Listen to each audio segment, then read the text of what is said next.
शाम का वक्त था। राजवीर सिंह के आलीशान बंगले में रोशनी जगमगा रही थी। बाहर खड़ी महंगी गाड़ियां इस बात की गवाही दे रही थी कि अंदर कोई बड़ी पार्टी चल रही है। राजवीर सिंह शहर के नामी बिजनेसमैन थे, जिसका स्वभाव कड़क, आवाज ऊंची और घमंड से भरा हुआ दिल था। उनकी दुनिया में इज्जत का एक ही पैमाना था, वो था पैसा। और उसी घर के अंदर भीड़ के बीच, शोर के बीच एक लड़का चुपचाप ट्रे लेकर घूम रहा था, जो था आरव। साधारण कपड़े, झुकी हुई नजरें, जैसे वो इस चमक धमक का हिस्सा नहीं, बस एक परछाई हो। ए ध्यान से पकड़, गिरा देगा तो तेरी सैलरी काट लूंगा। करण की तेज आवाज गूंजी। आरव ने हल्का सा सिर झुका लिया। जी, उसकी आवाज इतनी धीमी थी जैसे उसे खुद पर भी यकीन नहीं हुआ कि वो बोल सकता है। पार्टी खत्म होते होते रात गहरी हो चुकी थी। मेहमान सभी जा चुके थे। घर फिर से अपने असली रूप में आ चुका था, जहाँ शांत तो थी लेकिन सुकून नहीं था। आरव चुपचाप फर्श साफ कर रहा था। तभी पीछे से आवाज आई, तुझे समझ नहीं आता क्या? ये दाग अभी भी दिख रहा है। राजवीर सिंह खड़े थे, गुस्से से भरे हुए। आरव झुककर फिर से रगड़ने लगा। सॉरी साहब, राजवीर ने ताना मारा। तुम जैसे लोग ना जितना भी कर लो, नीचे ही रहते हो। ये सब सीधे दिल में उतर गए, लेकिन आरव ने कोई भी जवाब नहीं दिया। उस रात सब सो चुके थे, लेकिन आरव की आंखों में नींद नहीं थी। वो अपने छोटे से कमरे में बैठा था, हाथ में एक पुरानी तस्वीर। तस्वीर में एक आदमी था, आत्मविश्वास से भरा, मुस्कुराता हुआ, और उसके कंधे पर हाथ रखे खड़ा था एक छोटा सा बच्चा। और वो बच्चा था आरव, और वो आदमी देवेंद्र मल्होत्रा था। आरव की आंखों में आंसू आ गए। पापा, अगर आप होते तो आज मैं ये सब नहीं सहन कर रहा होता। कमरे में सन्नाटा छा गया, लेकिन उसके अंदर एक तूफान उठ रहा था। आरव ने अपनी मुट्ठियां भींच ली। आंखों में भरे आंसू धीरे धीरे सूख गए थे, और उनकी जगह एक अजीब सी शांति ने ले ली थी, जैसे उसने अंदर ही अंदर कोई फैसला कर लिया हो। अब सहना नहीं है, लेकिन टूटना भी नहीं है।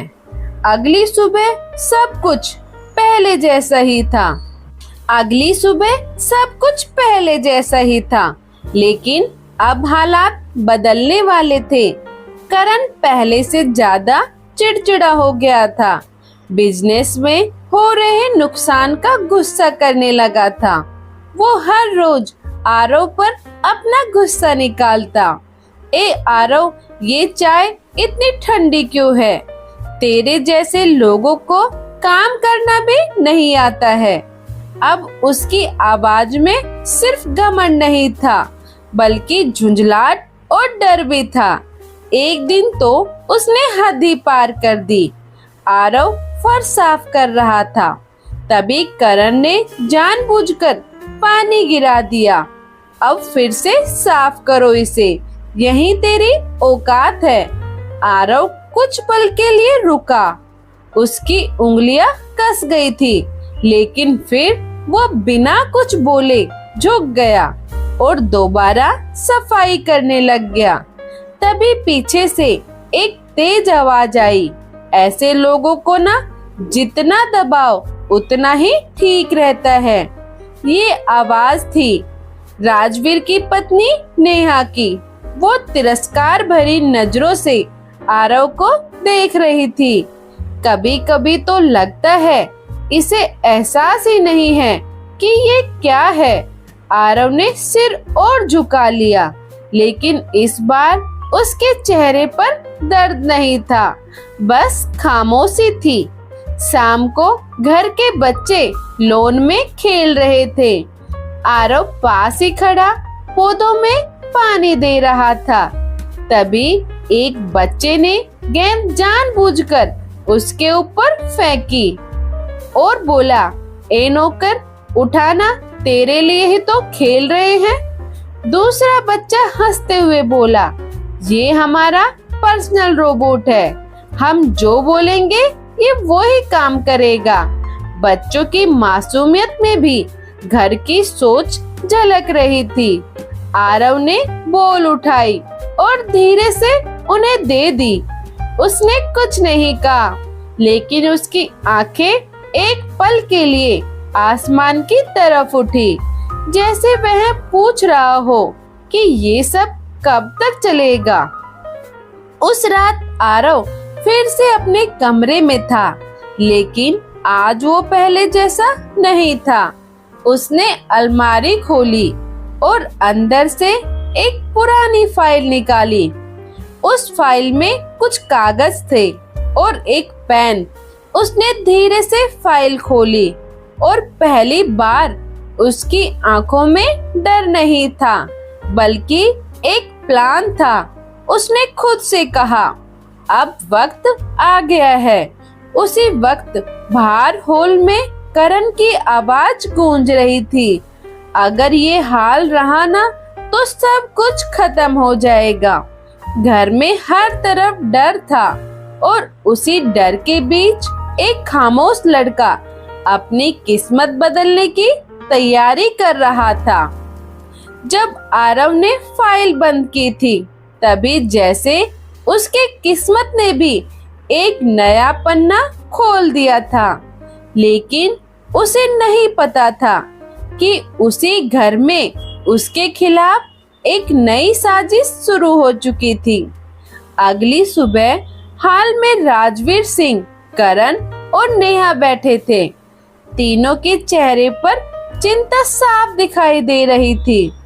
करण ने गुस्से में कहा, पापा, ये हाल रहा ना तो हम सड़क पर आ जाएंगे। राजवीर सिंह चुप थे, लेकिन उनके चेहरे पर पहली बार डर था। नेहा धीरे से बोली, एक रास्ता है। दोनों उसकी तरफ देखने लगे। अगर वो आरव थोड़ी देर रुकी, अगर वो बीच में ना रहे तो। कमरे में सन्नाटा छा गया। करण समझ गया, मतलब कि उसे घर से निकाल दे।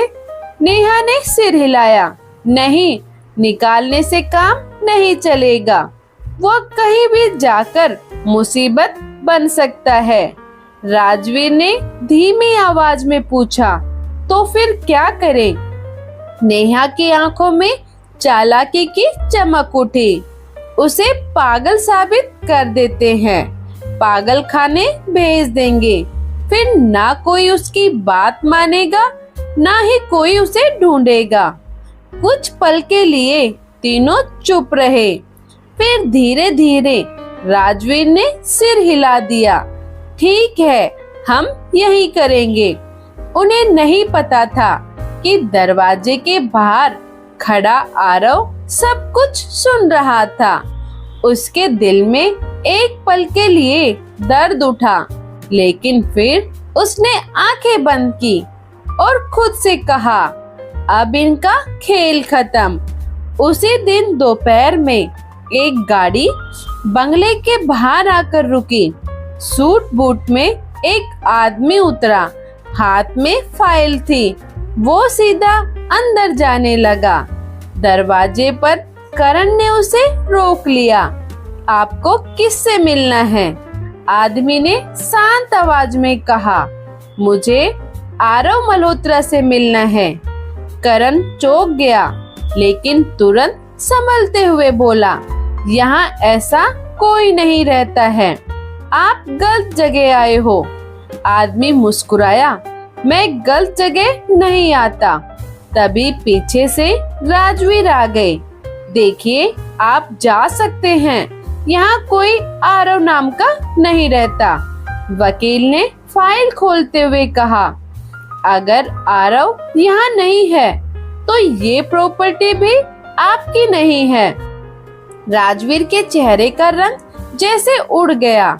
मैं एडवोकेट शेखर मेहरा हूँ और मैं उस इंसान का केस देख रहा हूँ जिसे आपने सालों पहले धोखे से उसकी पहचान से दूर कर दिया।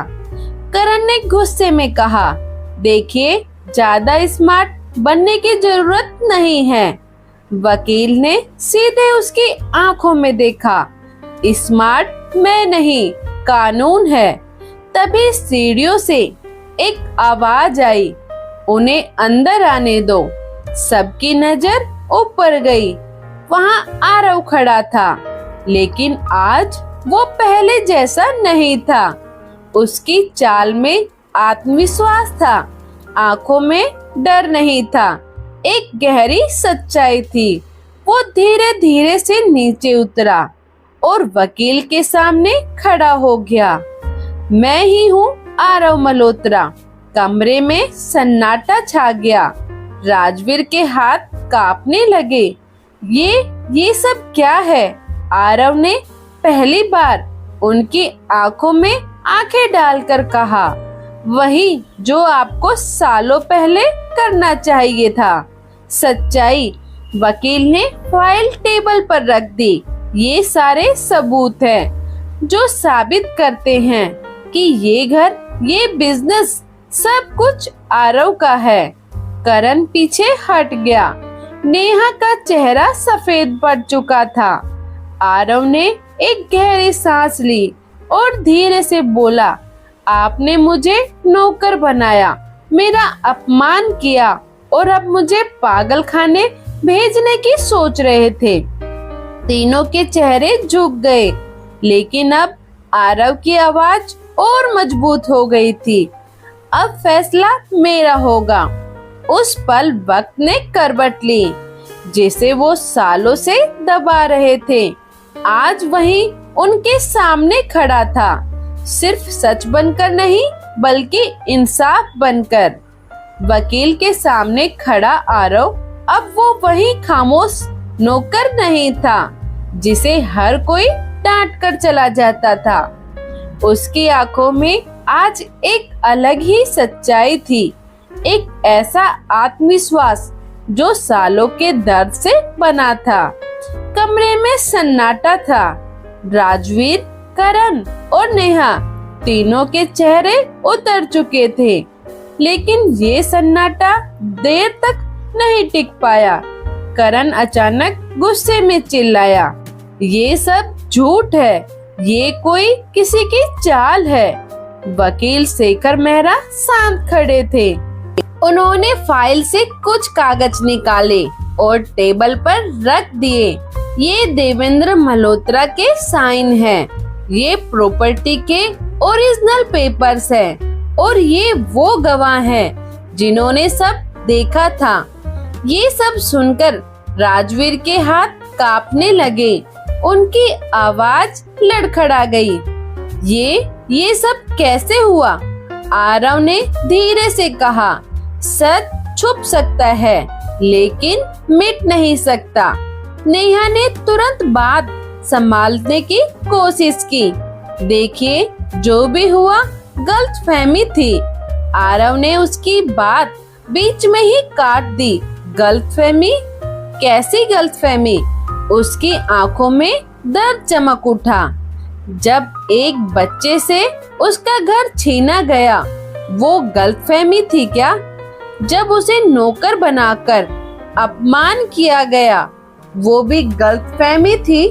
कमरे में फिर सन्नाटा छा गया। लेकिन कहानी यहीं खत्म नहीं होती, क्योंकि असली खेल अब शुरू हुआ था। उसी शाम राजवीर अपने कमरे में बैठे थे। चेहरे पर डर साफ दिख रहा था। करण अंदर आया। पापा, अगर ये सब सच हो गया तो हम खत्म हो जाएंगे।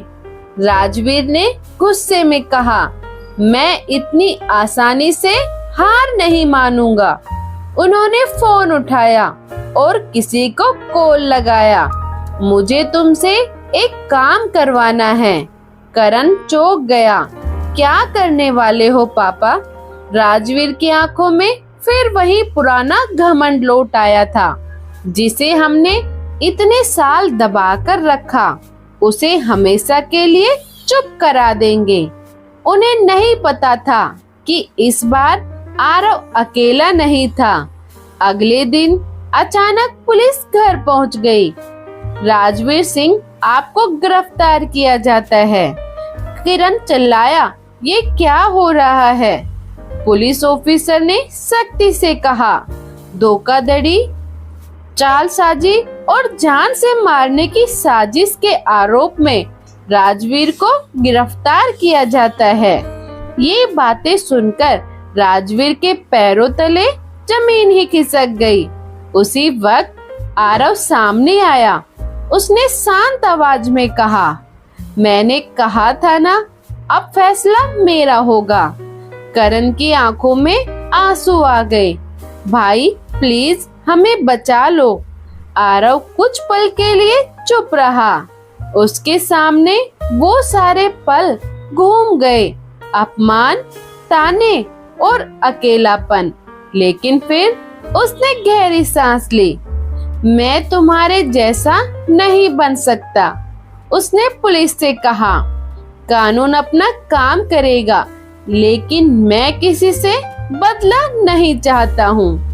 राजवीर को ले जाया गया। करण और नेहा वहीं टूटकर रह गए। कुछ दिनों बाद कोर्ट ने फैसला सुनाया। राजवीर सिंह दोषी पाए गए और पूरी प्रॉपर्टी कानूनी तौर पर आरव के नाम हो गई। लेकिन असली कहानी अब शुरू हुई थी। आरव उस घर में वापस आया, लेकिन इस बार नौकर बनकर नहीं, बल्कि मालिक बनकर। वो उसी हॉल में खड़ा था जहाँ कभी उसका मजाक उड़ाया गया था, जहाँ पर उसका अपमान किया गया था। वहीं लोग उसके सामने सिर झुकाकर खड़े थे, जो लोग राजवीर के साथ मिलकर उसका मजाक उड़ाते थे। आरव ने धीरे से कहा, मैंने दर्द देखा है, इसलिए मैं किसी को दर्द नहीं दूंगा। उसने घर के सभी नौकरों को बुलाया और कहा, आज से इस घर में कोई नौकर नहीं होगा, सब परिवार का हिस्सा होंगे। सबकी आंखों में आंसू आ गए। करण धीरे से उसके पास आया। भाई, क्या हमें एक मौका मिल सकता है? आरव ने उसकी तरफ देखा। कुछ पल के लिए खामोशी रही। फिर उसने कहा, मौका हर किसी को मिलता है, बस उसे समझना पड़ता है। और उस दिन एक नौकर की कहानी खत्म नहीं हुई, एक इंसानियत वाले मालिक की शुरुआत हुई, जिसे हम छोटा समझकर ठुकरा देते हैं। कभी कभी वही इंसान वक्त आने पर सबसे बड़ा बनकर सामने खड़ा होता है। घमंड इंसान को अंधा कर देता है और इंसानियत उसे सबसे ऊंचा बना देती है। इसलिए कभी भी किसी की गरीबी या हालत पर मत हंसो, क्योंकि किस्मत बदलते देर नहीं लगती। और याद रखो, जो इंसान दर्द सहकर भी दूसरों को दर्द नहीं देता, वही असली मायनों में सबसे बड़ा इंसान होता है। अगर आपको मेरी ये कहानी पसंद आई हो, तो इसे सिर्फ सुनकर मत छोड़िए, इसे अपने दिल में उतारिए, क्योंकि ये सिर्फ एक कहानी नहीं, बल्कि एक सच्चाई है कि वक्त सबका बदलता है और इंसानियत कभी हारती नहीं। ऐसी ही दिल को छू लेने वाली कहानियों के लिए जुड़े रहिए सनातन दिव्य ज्योति के साथ। जहाँ हर कहानी में छुपी होती है एक सीख, एक सच्चाई और एक जिंदगी बदलने की ताकत। अगर आपको मेरी ये कहानी पसंद आई तो मेरे चैनल को सब्सक्राइब करना ना भूलें और कमेंट में अपना प्यार और आशीर्वाद के रूप में राधे राधे जरूर लिखें। धन्यवाद। फिर मिलते हैं एक नई कहानी के साथ।